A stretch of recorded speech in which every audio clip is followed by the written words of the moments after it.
OMG, Julia Clarete lumantad na at inamin na ang totoong namamagitan sa kanila ni Tito Sotto.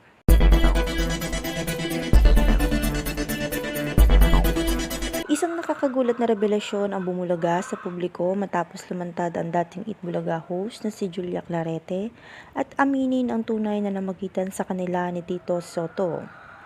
Matapos ang matagal na pananahimik, pinili ni Julia na magsalita upang tuldukan ang mga kumakalat na espekulasyon at maling impormasyon tungkol sa kanilang dalawa.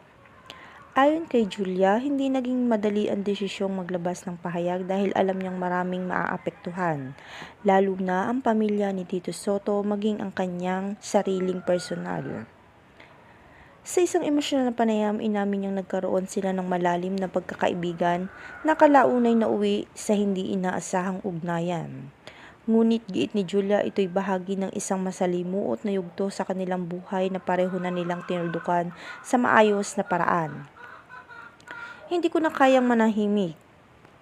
Habang patuloy na binabaluktot ang kwento, pahayag ni Julia. Naging totoo ako sa nararamdaman ko noon pero tapos na yon. Pareho na kaming nagbago at natuto. Samantalang nananatiling kalmado naman si Tito Sotto sa gitna ng kontrobersya na hinaharap niya.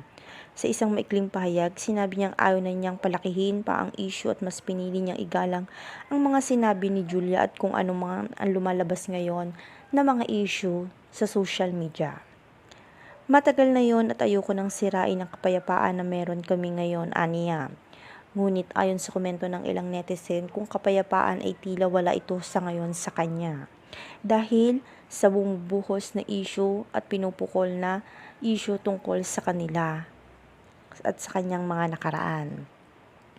Maraming netizen ang nagulat at hati ang reaksyon. Ang iba'y humanga kay Julia sa kanyang katapatan habang ang iba na may nagsasabing dapat ay hindi na iyon binuksan muli sa kabila ng lahat. Iginit ni Julia na layunin lamang niyang linawin ang katotohanan at bukasan ang mga maling haka-haka na bumabaluktot sa kanilang nakaraan lalo na matagal nang natapos iyon. Sa huli, sinabi ni Julia na mas pinili na niyang tahakin ang tahimik na buhay. Aminado raw siya na nagkamali. Kasama ang kanyang pamilya sa ibang bansa, dala ang mga aral mula sa kanyang karanasan. Ang mahalaga ngayon, wala na akong tinatago, wika niya, malaya na ako.